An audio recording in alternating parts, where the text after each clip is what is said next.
अस्सलाम वालेकुम students, I am ज़ैन तबस्सुम और आप लोग देख रहे हैं ज़ैन अकेडमी चैनल। तो आज की इस वीडियो में हम अफबा प्रिंसिपल जो है इसके ऊपर डिटेल से बात करेंगे, यानी इसे किस तरह क्वेश्चन आएंगे पेपर में इसके ऊपर भी बात होगी। तो यहाँ पे हम बात स्टार्ट करते हैं कि जब भी इलेक्ट्रॉनिक कॉन्फ़िगरेशन स्टार्ट हुआ। इलेक्ट्रॉनिक कॉन्फ़िगरेशन क्या है, प्रीवियस वीडियो में हम डिटेल से डिस्कस कर चुके हैं कि इलेक्ट्रॉन को सब शेल और ऑर्बिटल में डिस्ट्रीब्यूट करना, इस चीज़ को हम इलेक्ट्रॉनिक कॉन्फ़िगरेशन कहते हैं। अब सब शेल जो है कौन कौन से है, एस है, इसके अलावा पी है, इसके अलावा डी है और इसके अलावा एफ है। तो यहाँ पे इलेक्ट्रॉनिक कॉन्फ़िगरेशन स्टार्ट होने के बाद ये कन्फ्यूज़न क्रिएट हुआ कि पहले इलेक्ट्रॉन एस में जाएंगे या पी में जाएंगे या डी में जाएंगे या एफ में जाएंगे। यानी यहाँ पे एस जो है सिर्फ वन एस नहीं है। यहाँ पे अगर हम फर्स्ट शेल की बात करें तो उसमें वन एस है। क्या है? वन एस है। इसके अलावा दूसरे शेल में यहाँ पे टू एस है, तीसरे शेल में 3s है, चौथे शेल में 4s है और इस तरह पांचवें शेल में 5s 6s एंड जाते जाए। इसके अलावा p जो है 2p भी है, 2p, इसके अलावा 3p भी है, 4p भी है और जाते जाए। इसके अलावा यहाँ पे 3d 4d 5d और सो ऑन। इसके अलावा 4f 4p 5f 6f। तो कन्फ्यूजन ये क्रिएट हुआ कि हमें मालूम है कि यहाँ पे हम इलेक्ट्रॉन डालेंगे, पर पहले किस में डालें, 1s में डालें या 4s में डालें, 3p में डालें। इस कन्फ्यूजन को दूर करने के लिए एक प्रिंसिपल आया जिसको हम नाम देते हैं अफबा प्रिंसिपल। अब यहाँ पे एक और भी क्वेश्चन इससे आ सकता है, एमसीक्यूज टाइप क्वेश्चन, कि वो कौन सा प्रिंसिपल है जो साइंटिस्ट के नेम पे नहीं है। किसके नेम पे नहीं है? साइंसदान जो है उसके नेम पे वो प्रिंसिपल नहीं है। आप लोगों को 4 ऑप्शन दिए जाएंगे। मान लो आपको दिया aufbau principle, Pauli exclusion principle, Hund's rule, इसके अलावा एक और नाम भी ऐड कर सकता है। तो यहाँ पे जो अफबा प्रिंसिपल है ये किसी साइंसदान के नाम पे नहीं है, किसी साइंटिस्ट के नाम पे नहीं है। अगर साइंटिस्ट के नाम पे नहीं है तो फिर ये क्या है? तो ये एक जर्मन वर्ड है जिसका मतलब है बिल्डिंग या कंस्ट्रक्शन। यानी यहाँ पे अफबा प्रिंसिपल हमें ये कंसेप्ट देता है या ये कन्फ्यूजन दूर करता है कि पहले इलेक्ट्रॉन किस सब शेल में जाएगा, कौन से शेल वाले किस सब शेल में जाएंगे। यानी यहाँ पे शेल है, ये भी शेल है, इसके अंदर एस भी है, पी भी है, इसके अंदर एस भी है, पी भी है, डी भी है, इसके अंदर एस भी है, पी भी है, डी भी है और एफ भी है। तो इन चारों में एस, पी, डी और एफ, इनमें पहले इलेक्ट्रॉन किस में जाएगा? फर्स्ट शेल वाले में सबसे पहले किस में जाएगा, सेकंड शेल वाले में सबसे पहले किस में जाएगा? ये कन्फ्यूजन किसने दूर किया? अफबा प्रिंसिपल। तो किस तरह दूर किया? इस तरह दूर किया।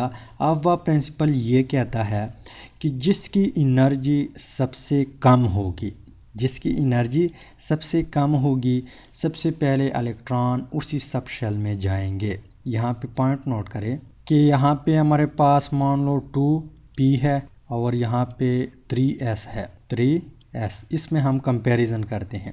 तो यहाँ पे 2 दूसरी शेल है, यहाँ पे 3 तीसरा शेल है, p सब शेल है, s सब शेल है।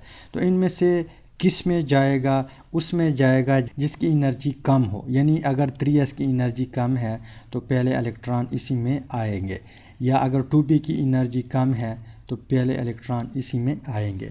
अब ये पता कैसे लगाएंगे कि इसकी एनर्जी कम है या इसकी एनर्जी कम है?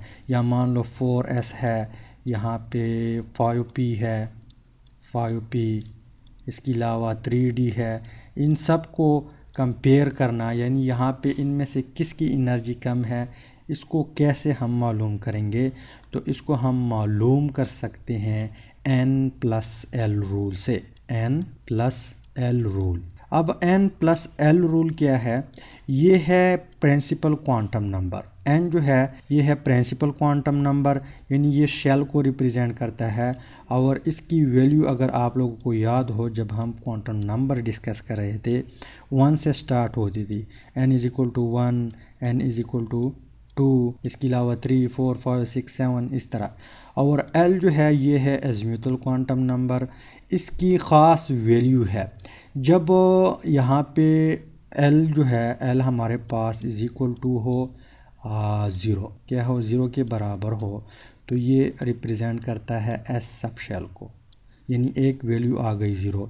जब L इज़ इक्वल टू 1 हो तो ये फिर रिप्रेजेंट करता है P को, किस चीज़ को, P को। यहाँ पे जो हम लिखते हैं ना कि 4P, यहाँ पे 3P, ये जितनी भी P है इसके लिए यहाँ पे L की वैल्यू कितनी होगी, 1 होगी। यहाँ पे जितनी भी S है इसके लिए यहाँ पे L की वैल्यू कितनी होगी, 0 होगी।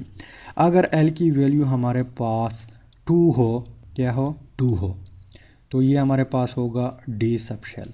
जब L की वैल्यू 3 हो तो ये होगा F सब शेल।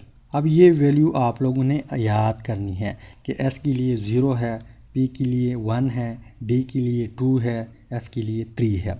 अब ये वैल्यू हम आपस में जमा करेंगे। यहाँ पे अगर आप लिखना चाहते हैं तो आप लोगों ने ऐसे लिखना है कि the sum of principal quantum number and the azimuthal quantum number L, this rule is called n plus L rule. इस रूल की मदद से हम सारे सब शेल जो है उसकी एनर्जी फाइंड आउट कर सकते हैं कि किसकी एनर्जी क्या है, कम है। तो कैसे मालूम करेंगे, हम क्या करते हैं, फर्स्ट वन शेल है, सॉरी 1s है, यानी फर्स्ट शेल में जो सब शेल है 1s, इसके लिए n प्लस एल रूल जो है फाइंड आउट करते हैं। तो यहाँ पे 1 क्या है, n क्या है हमारे पास, 1 है, n की जगह यानी n प्लस एल, यहाँ पे n की जगह हम 1 पुट करेंगे, राइट। और प्लस जब s हो, यहाँ पे मैंने आप लोगों को बता दिया s की लिए वैल्यू कितनी है, l की वैल्यू कितनी है, 0, तो यहाँ पे 0 तो is equal to 1। n plus L rule की मदद से 1s की वैल्यू कितनी आ गई, 1 आ गई। तो इसके अलावा यहाँ पे हम 2s के लिए मालूम करते हैं, तो 2s यहाँ पे n की जगह हम 2 पुट करते हैं, यहाँ पे प्लस s के लिए 0 है तो वैल्यू आएगी 2। तो यहाँ पे इन दोनों में अगर हम कंपैरिजन करें, यहाँ पे इन दोनों में, तो इसकी वैल्यू कम आती है, ये ज़्यादा वैल्यू है। तो पहले इलेक्ट्रॉन किस में जाएंगे, इसमें जाएंगे, बाद में इलेक्ट्रॉन क्या करेंगे, इसमें जाएंगे। पहले इसमें जाएंगे फिर इसमें जाएंगे, यानी इंक्रीजिंग आर्डर होगा।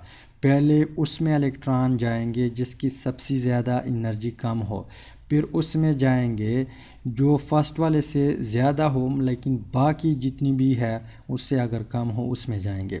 तो इसको सब के लिए आप लोग क्या कर सकते हैं, मालूम कर सकते हैं। पर कई बार इस तरह केस भी आता है कि दोनों की वैल्यू सेम आती है। जिस तरह यहाँ पे मैं यहाँ पे आप लोगों को कंपेयर करवाता हूँ, 2p है और 3s है, 2p और 3s। 2p के लिए हम क्या करते हैं, मालूम करते हैं, तो n की जगह आप लोगों ने 2 पुट करनी है। इसके अलावा l के लिए यानी p के लिए l की वैल्यू 1 है, p के लिए l की वैल्यू 1 है, तो इज इक्वल टू 3। तो 2p के लिए 3 आया। 3s के लिए हम मालूम करते हैं 3s, तो 3s यहाँ पे 3, यहाँ पे s की लिए वैल्यू है 0, तो यही 3 आएगा। तो इसके लिए भी 3 आया, 2p के लिए भी 3 आया, 3s के लिए भी 3 आया। लेकिन अब यहाँ पे कन्फ्यूजन है कि किस में हम क्या करेंगे, इलेक्ट्रॉन पहले डालेंगे। तो यहाँ पे n प्लस एल रूल ये बताता है कि जिसकी n की वैल्यू कम हो, अगर इस तरह केस आए कि दोनों की वैल्यू सेम आ जाए, फिर आपने n को देखना है। यहाँ पे n की वैल्यू 2 है, यहाँ पे n की वैल्यू 3 है।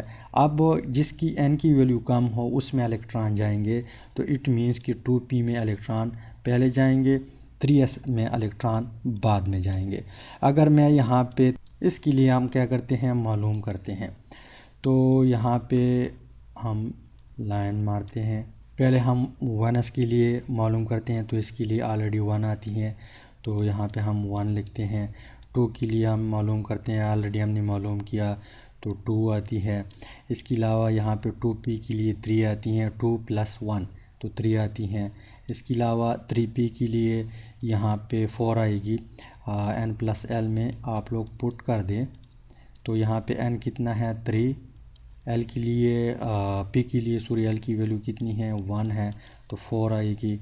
इसके अलावा यहाँ पे 3d जो है 3 और यहाँ पे d के लिए l की वैल्यू कितनी है 3 + 2, d के लिए कितनी है 2 तो 5 आती है। इसके अलावा यहाँ पे 4 के लिए हम मालूम करते हैं तो 4 और p के लिए 1 तो इसकी भी 5 आती है। इसके अलावा 4s के लिए हम मालूम करते हैं तो 4s के लिए 1 है तो इट मीन्स कि 4 आती हैं। और यहाँ पे 4d के लिए हम मालूम करते हैं तो 4 + 2 आती हैं 6। तो यहाँ पे आप लोग कंपेयर करें, शायद आप लोगों को क्वेश्चन दिया जाए कि इनमें से किसकी एनर्जी ज़्यादा है। इसकी एनर्जी सबसे ज़्यादा है क्योंकि n+l रूल की मदद से इसकी वैल्यू ज़्यादा आ गई। फिर यहाँ पे आप लोग देख ले यानी इलेक्ट्रॉन पहले इसमें जाएंगे, फिर इसमें जाएंगे, फिर इसमें जाएंगे।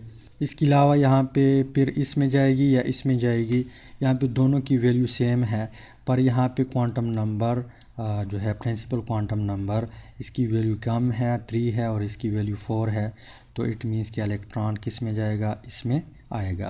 क्योंकि हम क्या करेंगे फिर हम प्रिंसिपल क्वांटम नंबर को देखते हैं। इसके अलावा फिर क्या करेंगे, इलेक्ट्रॉन किस में जाएंगे, इसमें जाएंगे, फिर इसमें जाएंगे और बाद में इस तरह जाएंगे। अब यहाँ पे क्वेश्चन जो है, क्वेश्चन किस तरह आ सकते हैं। क्वेश्चन 2-3 तरह के आ सकते हैं। इस तरह भी 2p हमारे पास ये है ऑप्शन ए 2p। इसके अलावा यहाँ पे b है 3p, c है 4s और d है 3d। ये तरतीब आप लोगों को दिया हुआ है, a है 2p, b इस तरह। और आपसे क्वेश्चन पूछ लिया कि इनमें से किस में सबसे पहले इलेक्ट्रॉन जाएगी या इनमें से किसकी एनर्जी कम है, एनर्जी किसकी कम है। तो कैसे आप मालूम करेंगे, n+l रूल की मदद से। तो इसके लिए n+l रूल कितनी होगी, 2 + p के लिए है 1 तो 3 आती है 3। n+l रूल की मदद से हमने ये फाइंड आउट किया, इसके लिए 3 आती है। इसके अलावा b के लिए हम मालूम करते हैं तो 3 + 1, p के लिए l की वैल्यू कितनी है 1 है तो यहाँ पे वैल्यू आती है 4। इसके अलावा इसके लिए हम मालूम करते हैं तो 4 + 0, s के लिए l की वैल्यू कितनी है 0 तो इसके लिए भी 4 आती है। इसके अलावा यहाँ पे 3d के लिए कितनी आती है 3 और d के लिए l की वैल्यू है 2 तो आंसर आता है 5। तो एनर्जी किसकी कम है, सबसे ऑर्डर किस तरह होगा, यहाँ पे एनर्जी कम है, इसकी एनर्जी सबसे कम है यानी ए की एनर्जी सबसे कम है। इसके अलावा इन दोनों में एक जैसी आई है पर यहाँ पे प्रिंसिपल क्वांटम नंबर को आपने देखना है, यानी यहाँ पे 3 है, यहाँ पे 4 है, ये वैल्यू कम है तो इट मीन्स कि इसकी वैल्यू क्या है, इससे कम है। इसके अलावा इसकी वैल्यू ऑलरेडी हमें मालूम है कि ये 5 है, इसकी वैल्यू 4 है तो इसकी वैल्यू एनर्जी क्या है 5 से कम है। तो सबसे पहले एनर्जी किसकी कम है, इसकी कम है, फिर इसकी कम है, फिर इसकी कम है और फिर इसकी कम है। तो ये इस तरह एनर्जी ऑर्डर भी दे सकता है कि किसकी कम है। इसके अलावा आप लोगों को इस तरह क्वेश्चन भी दे सकता है कि किस में इलेक्ट्रॉन सबसे पहले जाएगा, इलेक्ट्रॉन किस में जाएगा। मान लो आपको 2 दे दिए, एक दे दिया 5s दे दिया, इसके अलावा दूसरा दे दिया 4d। अब आपसे क्वेश्चन पूछ लिया कि किस में सबसे पहले इलेक्ट्रॉन जाएंगे, किस में सबसे पहले इलेक्ट्रॉन जाएंगे। तो n+l रूल आप लोगों ने अप्लाई करना है। तो इसके लिए 5s के लिए l वैल्यू कितनी है 0 तो यहाँ पे आंसर हमारे पास आएगा 5, राइट। इसके अलावा 4d के लिए l वैल्यू कितनी है 2 है तो हमारे पास आंसर आता है 6। तो ज़ाहिर सी बात है जिसकी वैल्यू कम आ जाए उसमें इलेक्ट्रॉन पहले जाएंगे, तो इलेक्ट्रॉन पहले इसमें जाएंगे बाद में इसमें जाएंगे। अब यहाँ पे इस तरह क्वेश्चन भी दे सकता है कि 2p 4s, इसके अलावा यहाँ पे 3p, इसके अलावा 2p, इसके अलावा 2s, इसके अलावा 3d। इस तरह एक तरतीब दे दिया पेपर में। आप लोगों से क्वेश्चन किया कि इसको अफबा प्रिंसिपल के मुताबिक या n+l रूल के मुताबिक आप लोग लिखे। तो यहाँ पे पहले 2p आएगा या 2s आएगा, तो इसको आपने मालूम करना है n+l रूल की मदद से। तो यहाँ पे वैल्यू आती है 3, राइट। यहाँ पे वैल्यू आती है 4, यहाँ पे वैल्यू आती है 4, यहाँ पे वैल्यू आती है 2, और यहाँ पे वैल्यू आती है 3 + 2 5। अब सबसे कम वैल्यू कौन सी है? 2 वाली है। तो यहाँ पे सबसे पहले हम क्या करेंगे? 2s लिखेंगे, राइट। इसके अलावा यहाँ पे फिर किसकी वैल्यू कम है? यहाँ पे 3 है, तो हम 2p लिखते हैं। फिर किसकी कम है? तो यहाँ पे कंपैरिजन करें, इन दोनों की सेम है, ये सबसे ज़्यादा इन दोनों की सेम है। लेकिन फिर यहाँ पे प्रिंसिपल क्वांटम नंबर को देखें, किसकी कम है? प्रिंसिपल क्वांटम नंबर यहाँ पे 4 है, यहाँ पे 3 है, तो हम ज़ाहिर सी बात है 3 वाले को लिखेंगे, क्योंकि n+l रूल ये बताता है। तो हम यहाँ पे 3p लिखते हैं, राइट। इसके अलावा फिर 4s और फिर 3d। ये एक तरतीब है। अब इस तरह याद करना या सब पे n+l रूल अप्लाई करना ये बड़ा मुश्किल काम है। तो इन शॉर्ट इसका जो निचोड़ है वो कुछ यूँ है कि जब भी मान लो आप एग्ज़ाम में बैठ गए, इलेक्ट्रॉनिक कॉन्फ़िगरेशन आ गई, अब सबसे अगर 2 दे दिए तो उस पर आप लोग n+l रूल अप्लाई करें। 2 सब शेल के बीच कंपैरिजन है या 3 सब शेल के बीच कंपैरिजन है, उसके ऊपर आप लोग इजीली n+l रूल अप्लाई कर सकते हैं। पर अगर 5 एलिमेंट दे दिए, एटम दे दिए कि उसका इलेक्ट्रॉनिक कॉन्फ़िगरेशन करे, तीनों के जो प्रिंसिपल है या अफबा प्रिंसिपल जो है उसको फॉलो करते हुए उस तरतीब से लिखे।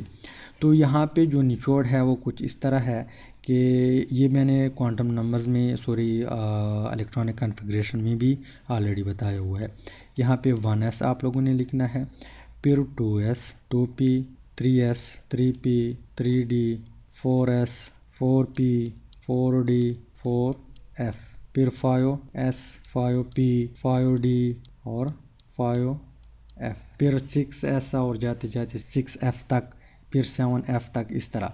फिर इसके ऊपर आप लोगों ने तीर मारना है। यहाँ पे फर्स्ट 1 तीर यहाँ पे, यानी दोनों इलेक्ट्रॉन इसमें जाएंगे, यानी जो 2 इलेक्ट्रॉन, अगर 2 इलेक्ट्रॉन हो या पहले इलेक्ट्रॉन इस s में जाएंगे, फिर इसमें जाएंगे, फिर इसमें और फिर इसमें, फिर यहाँ पे 3p, 4s, फिर 3d, 4p और 5s। फिर यहाँ पे अगर और भी बढ़ाते जाए इस तरह, यहाँ पे मान लो यहाँ पे